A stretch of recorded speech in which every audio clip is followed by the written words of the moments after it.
السلام علیکم ورحمۃ اللہ وبرکاتہ۔ امید ہے کہ آپ تمام حضرات خیریت سے ہوں گے۔ آج میں آپ حضرات کو بادشاہ محمود اور ان کے سپاہی ایاز کا ایک واقعہ سنانے والا ہوں۔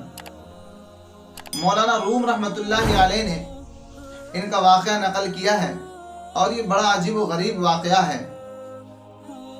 محمود یہ ایک بادشاہ تھے، ان کے پاس حکومت تھی، ان کے پاس ریاست تھی۔ ان کے پاس ایک دن ایک نوجوان شخص دیہات سے آتا ہے۔ تعلیم و تربیت کے اندر کمی ہوتی ہے، لیکن ان کے اخلاق بڑے اچھے ہوتے ہیں۔ ان کے اندر فرما برداری اور اطاعت گزاری کا جذبہ ہوتا ہے۔ جب یہ بادشاہ محمود کے پاس آتا ہے تو بادشاہ محمود کو اس نوجوان سے بڑی محبت ہو جاتی ہے۔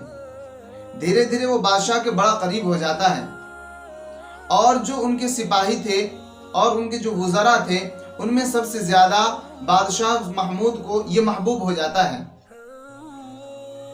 لیکن جو سپاہی تھے وہ لوگ ان کو دیکھ کر کے جلنے لگے تھے کہ ایک نوجوان جو دیہات سے آنے والا ہے اور ابھی آیا ہے کہ چند دنوں میں ہی اس نے بادشاہ کی نگاہوں میں اپنا مقام بنا لیا اور ہماری اہمیت اور وقار ختم ہو گئی۔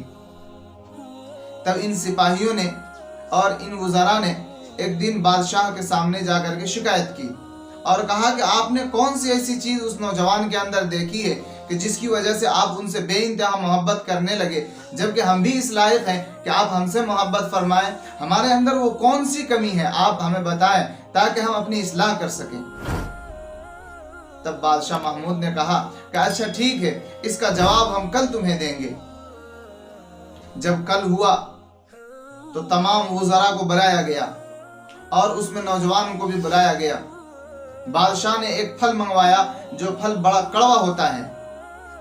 بادشاہ نے اس پھل کو کٹوایا اور ایک ایک پیس ہر ایک کے ہاتھ میں دے دیا اور ایک پیس نوجوان کے ہاتھ میں بھی دیا۔ پھر بادشاہ نے کہا کہ تم سب ایک ساتھ اسے کھاؤ۔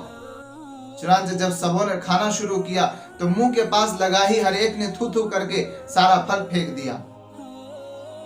بادشاہ نے پوچھا کہ کیا ہوا؟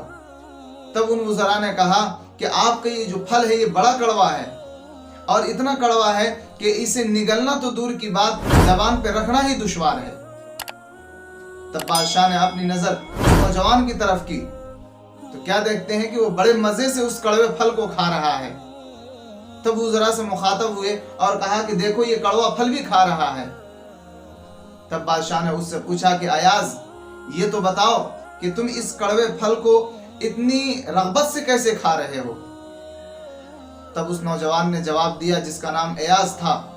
اس نے کہا کہ بادشاہ سلامت، آپ ہمیں روزانہ اچھے پھل کھلاتے ہیں، میٹھے پھل کھلاتے ہیں، اچھی غذائیں ہمیں دیتے ہیں۔ اگر ایک دن آپ کا کڑوا پھل کھانے کو مل گیا تو ہم آپ کی ناشکری کیسے کر سکتے ہیں؟ ہم آپ کی ناشکری نہیں کر سکتے۔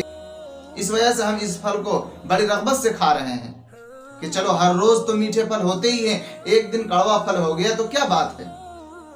میرے بھائیو، یہی حالت ہماری کچھ ہونی چاہیے اللہ تعالیٰ سے تعلق کے معاملے میں، کہ اللہ تعالیٰ ہمیں نعمتیں اور اللہ تعالیٰ ہم پر احسانات رات دن کرتے ہیں، لیکن اللہ تعالیٰ کے احسانات کے باوجود ہم شکر گزاری نہیں کرتے۔ لیکن کبھی ایسا ہو جاتا ہے کہ اگر ہمیں کوئی تکلیف پہنچ گئی، کوئی مصیبت آ گئی، کسی بیماری میں ہمیں اللہ نے مبتلا کر دیا تو ہم فوراً اللہ کی شکایت کرنے لگتے ہیں۔ بلکہ مومن کی شان یہ ہے کہ خوشحالی میں بھی اور تنگ دستی میں بھی، مصیبت میں بھی اور خوشی کے موقع پر بھی ہر حالت میں اللہ کا شکر ادا ہونا چاہیے۔ یہ مومن کی شان اور علامت ہے۔ اللہ تعالیٰ ہم سب کو اس پر عمل کرنے کی توفیق عطا فرمائے، اللہ تعالیٰ کی شکر گزاری کی توفیق عطا فرمائے۔